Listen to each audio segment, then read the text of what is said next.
Ayo kita saksikan perkongsian tentang ulasan cara-cara menjimatkan tenaga elektrik. Kita akan lihat bagaimana untuk membuat ulasan cara-cara menjimatkan tenaga elektrik.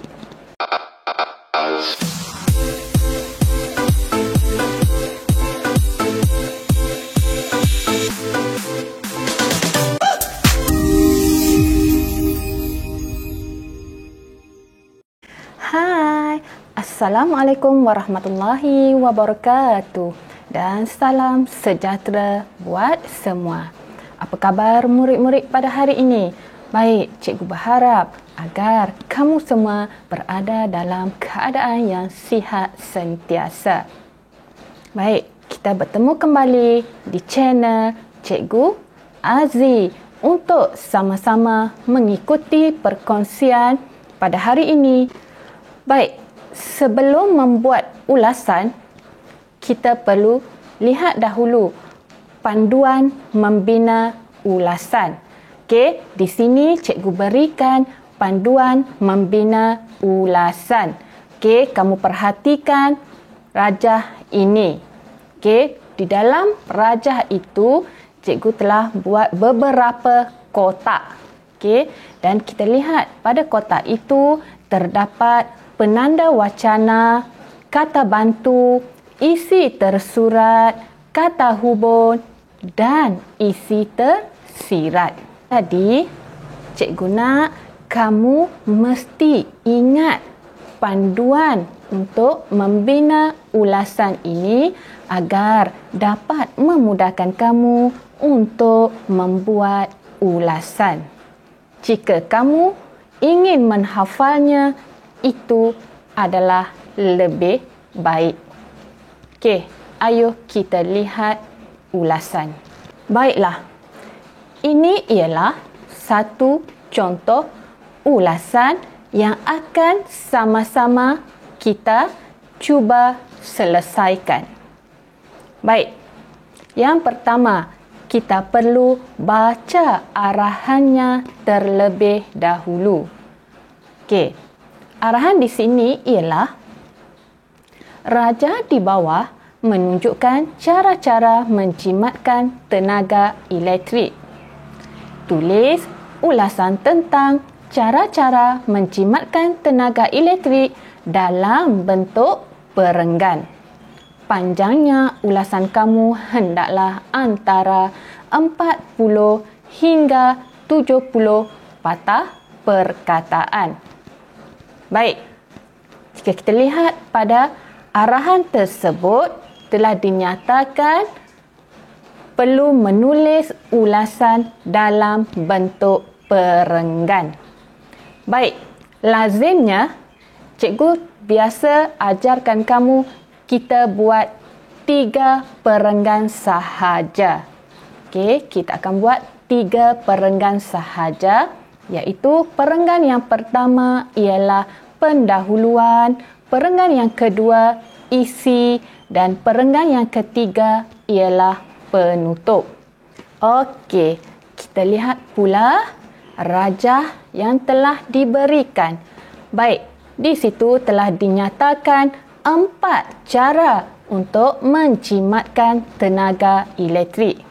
Baik, cara yang pertama ialah membeli barangan elektrik yang jimat tenaga. Kedua, menutup suis barangan elektrik.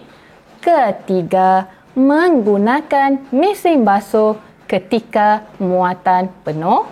Dan yang keempat ialah elakkan membuka peti sejuk terlalu kerap. Baik, untuk pengetahuan kamu, 4 cara itu ialah isi tersurat. Okey, kamu masih ingat kan?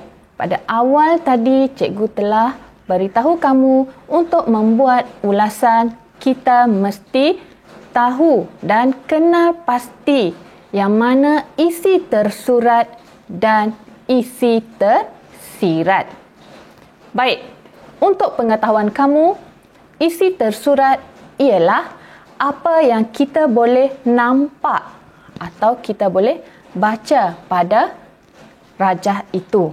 Manakala isi tersirat kita tidak boleh nampak, tapi kita boleh fikir.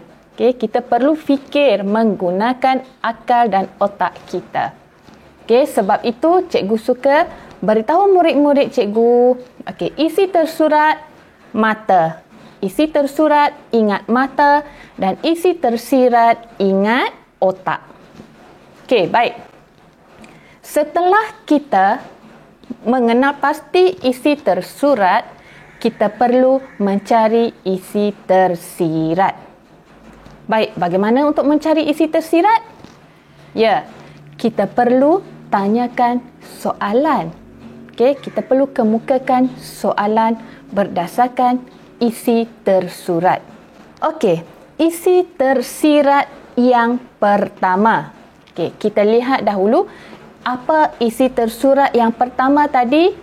Ya, membeli barangan elektrik yang jimat tenaga. Okey, kenapa? Kenapa kita perlu membeli barangan elektrik yang jimat tenaga? Ya, untuk mengurangkan perbelanjaan bulanan. Okey, ya, itu ialah isi tersirat untuk mengurangkan perbelanjaan bulanan. Seterusnya, isi tersirat yang kedua. Kita lihat dahulu apa isi tersurat yang kedua tadi? Ya, menutup suis barangan elektrik. Jadi, bila kita perlu menutup suis barangan elektrik? Ya, apabila kita tidak menggunakannya. Itu ialah isi tersirat yang kedua apabila kita tidak menggunakannya. Baik. Dan isi tersirat yang ketiga. Okey, kita lihat isi tersuratnya yang ialah menggunakan mesin basuh ketika muatan penuh. Kenapa? Kenapa perlu gunakan mesin basuh ketika muatan penuh? Ya, kerana boleh menjimatkan elektrik. Bagus. Okey, kerana boleh menjimatkan elektrik, itu isi tersirat yang ketiga. Dan isi tersirat yang keempat. Okey, kita lihat isi tersuratnya ialah elakkan membuka peti sejuk terlalu kerap. Okey, kenapa? Kenapa kita perlu mengelakkan daripada membuka peti sejuk terlalu kerap? Ya, agar dapat mengurangkan udara dingin keluar. Betul. Jadi, itulah isi tersirat yang keempat. Agar dapat mengurangkan udara dingin keluar. Okey, setelah kamu mendapatkan isi tersurat dan isi tersirat, maka kita akan menulis ulasan ini dalam bentuk perenggan. Baik, kita lihat perenggan yang pertama, iaitu pendahuluan. Bagaimana nak buat pendahuluan? Ya, murid-murid, bagus, mudah sahaja. Kita akan ambil ayat yang pertama pada arahan tersebut. Jadi, kita salin semula ayat yang pertama itu. Kecuali kita tidak perlu menulis perkataan di bawah. Okey, jadi pendahuluannya ialah Raja menunjukkan cara-cara menjimatkan tenaga elektrik. Kita tambah lagi satu ayat. Terdapat banyak cara untuk menjimatkan tenaga elektrik.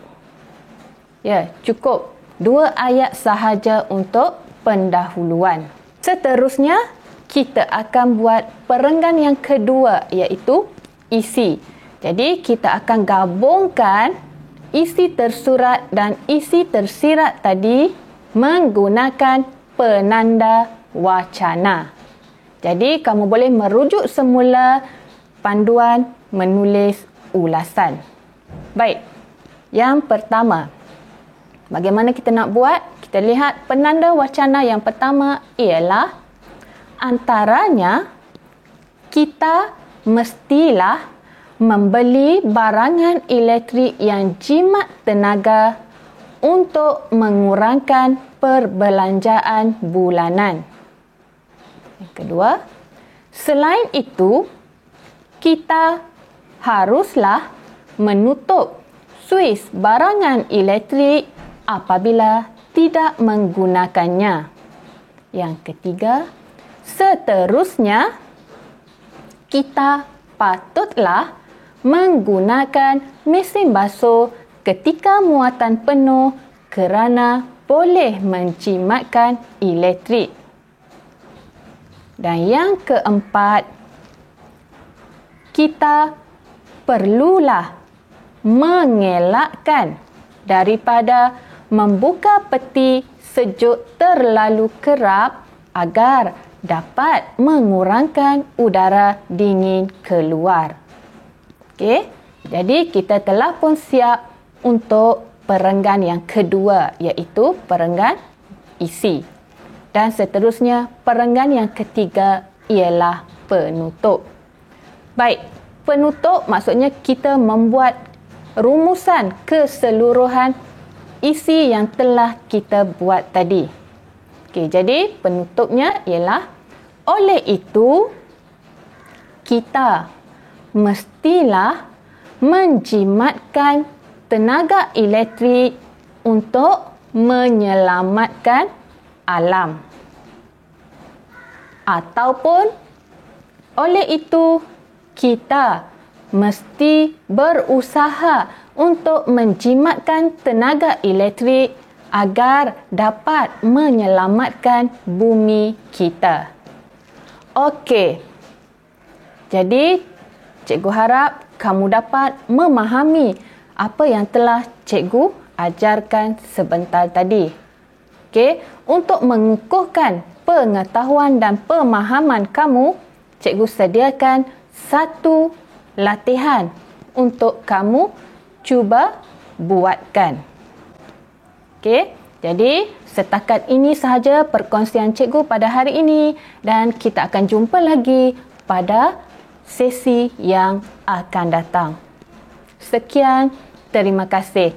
Bye-bye. Jangan lupa untuk menekan butang like dan subscribe channel Cikgu Azzi untuk mendapatkan perkongsian-perkongsian yang seterusnya.